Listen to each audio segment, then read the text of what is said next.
Bonjour tout le monde et bienvenue dans une autre vidéo de la série 1 à 3 minutes. Aujourd'hui, on va parler encore de la foi. Je sais qu'on a posté une vidéo dernièrement sur la foi, mais je veux reparler d'un point spécifique qu'on a couvert au cours de l'étude biblique mercredi. Hébreux 11, verset 6. Sans la foi, il est impossible de lui être agréable, car il faut que celui qui s'approche de Dieu croit que Dieu existe et qu'il est le rémunérateur de ceux qui le cherchent. C'est quoi un rémunérateur? Un rémunérateur, c'est quelqu'un qui récompense, pas vrai? Et souvent, dans notre marche de foi, on a tendance à faire confiance à Dieu à moitié. Donc, si on dit qu'on a la foi, il faut que cette foi-là soit pure. Même si c'est un petit grain de moutarde, comme la Bible nous dit, mais on ne peut pas donner là, vous dire à Dieu qu'on lui fait confiance, et puis en même temps, on reste à douter, ou bien on cherche un plan B.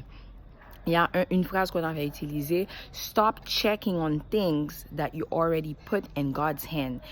If you're gonna surrender, si tu vas remettre une situation à Dieu et que tu as la confirmation que Dieu est capable et que Dieu veut mettre sa main sur la situation, tu n'as pas à essayer de mettre quelque chose sur le côté, parce que ce que ça va faire, c'est que la peur est le contraire de la foi.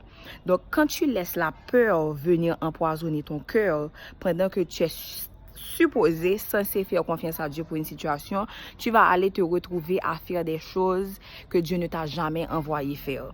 Ça veut dire que si Dieu te dit be still and know that I am God, et qu'il te dit cette situation, laisse ça entre mes mains, juste ne fais rien pour le moment, c'est ça l'instruction. Mais toi-même, tu vas peut-être essayer d'appeler quelqu'un, peut-être que cette personne-là pourra m'aider. Donc tu restes à aller dans tous les sens, tu es comme la paille qui est emportée comme le vent. Mais la Bible nous appelle à avoir une foi qui est enracinée. C'est-à-dire que quand tu as des racines, la tempête passe, mais tu n'es pas secoué, parce que tu n'es pas juste emporté par le vent des circonstances. Donc maintenant, je vous invite à vous demander, est-ce que vous avez réellement remis votre situation à Dieu, ou bien comme si nous toujours là, nous checké, God, are you done? Et bon Dieu, est-ce qu'on finit à ça?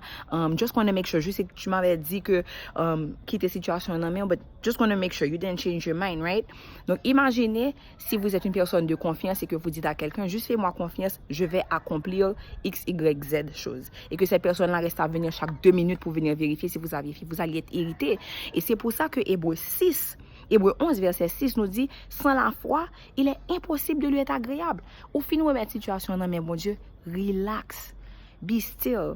Parce que dans Philippiens 4, verset 6, il vous dit que et la paix de Dieu qui surpasse toute intelligence, quand tu remets ta situation à Dieu, la paix de Dieu qui surpasse toute intelligence gardera ton cœur et tes pensées en Jésus-Christ.